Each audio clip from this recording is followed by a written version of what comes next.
মধ্যপ্রাচ্যের ভূ রাজনীতিতে এতদিন ধরে যে সংঘাতের আগুন ধিক ধিক করে জ্বলছিল তা এখন এক নজিরবিহীন ও দাবানল তুল্য মোড় নিতে চলেছে।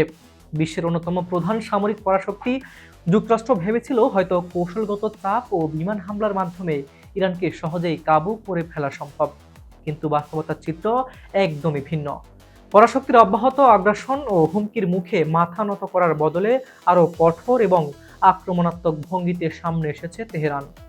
সম্প্রতি ইরানের নীতি নির্ধারকদের তরফ থেকে দেওয়া নতুন হুঁশিয়ারিতে বিশ্ব রাজনীতিতে সৃষ্টি হয়েছে চরম আলোড়ন, যেখানে স্পষ্ট বার্তা দেওয়া হয়েছে যে কোনো মার্কিন হামলার জবাব এখন থেকে দেওয়া হবে 10 গুণ বেশি শক্তিতে।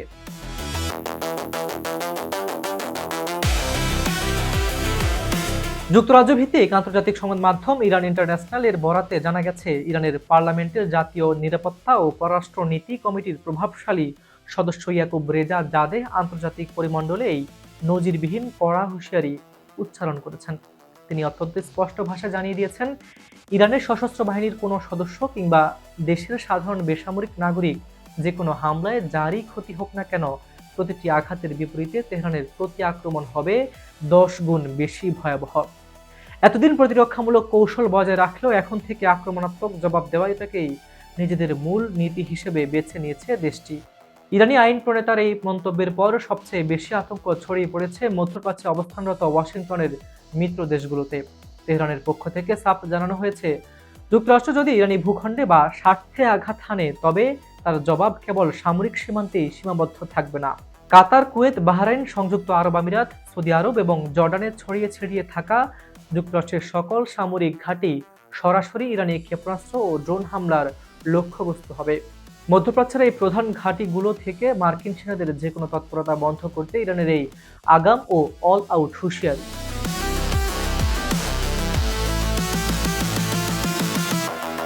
সাধারণত অনেক বিশ্লেষক ধারণা করেছিলেন যে যুক্তরাষ্ট্রের মতো সর্বাধুনিক প্রযুক্তির বাহিনীর সামনে ইরান হয়তো খুব বেশি দিন টিকে থাকতে পারবে না, কিন্তু তেহরানের অদম্য মনোবল ও কৌশলগত ক্ষেপণাস্ত্র শক্তি সেই ধারণাকে ভুল প্রমাণিত করেছে। একের পর এক বিমান ও ক্ষেপণাস্ত্র হামলা সত্ত্বেও ইরানি সামরিক কাঠামোর মনোবলে বিন্দুমাত্র চির ধরানো সম্ভব হয়নি, বরং নিজেদের অস্তিত্ব রক্ষার যুদ্ধে তাদের আঞ্চলিক কৌশল আরও মজবুত হয়েছে।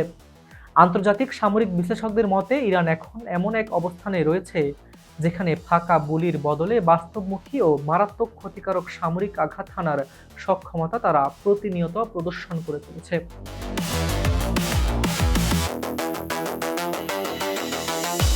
ইরানের এই বিশাল দাবির পেছনে রয়েছে সম্প্রতি ঘটে যাওয়া কিছু চাঞ্চল্যকর সামরিক ঘটনা।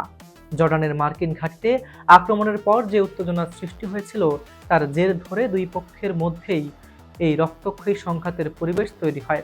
ইরানের দাবি অনুযায়ী তারা যুক্তরাষ্ট্রের পাল্টা পদক্ষেপের জবাব দিতে গিয়ে জর্ডান সংলগ্ন এলাকায় সামরিক হামলা চালিয়ে আমেরিকার সর্বাধুনিক প্রযুক্তির অন্তত 3টি F-35 যুদ্ধবিমান সম্পূর্ণ ধ্বংস করে দিয়েছে এবং আরও বেশ কয়েকটি যুদ্ধবিমানকে মারাত্মকভাবে ক্ষতিগ্রস্ত করেছে। কেবল যুদ্ধবিমানই নয়, এই হামলায় বেশ কয়েকজন মার্কিন সামরিক কর্মকর্তা ও কর্মী হতাহত হওয়ার দাবিও সামনে এনেছে তেহরান।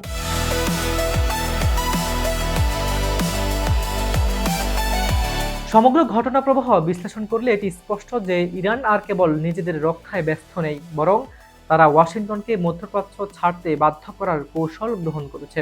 যুক্তরাষ্ট্র যদি পুনরায় ইরানে কোনো বড় ধরনের বিমান হামলা বা সামরিক অভিযান পরিচালনার কথা চিন্তা করে, তবে তার পরিণতি কেবল ইরানের ভেতরে নয়, বরং পুরো মধ্যপ্রাচ্যের সামরিক এবং মার্কিন উপস্থিতিকেই ধূলিসাৎ করে দিতে পারে। এখন দেখার বিষয়, তেহরানের এই 10 গুণ বেশি প্রতিরোধ, এই হুঙ্কার শোনার পর ওয়াশিংটন তাদের আগের কঠোর অবস্থান ধরে রাখবে, নাকি সংঘাত এড়াতে বিশ্ব রাজনীতির টেবিলে আলোচনার নতুন পথ খুঁজতে থাকবে। আজ এ পর্যন্তই।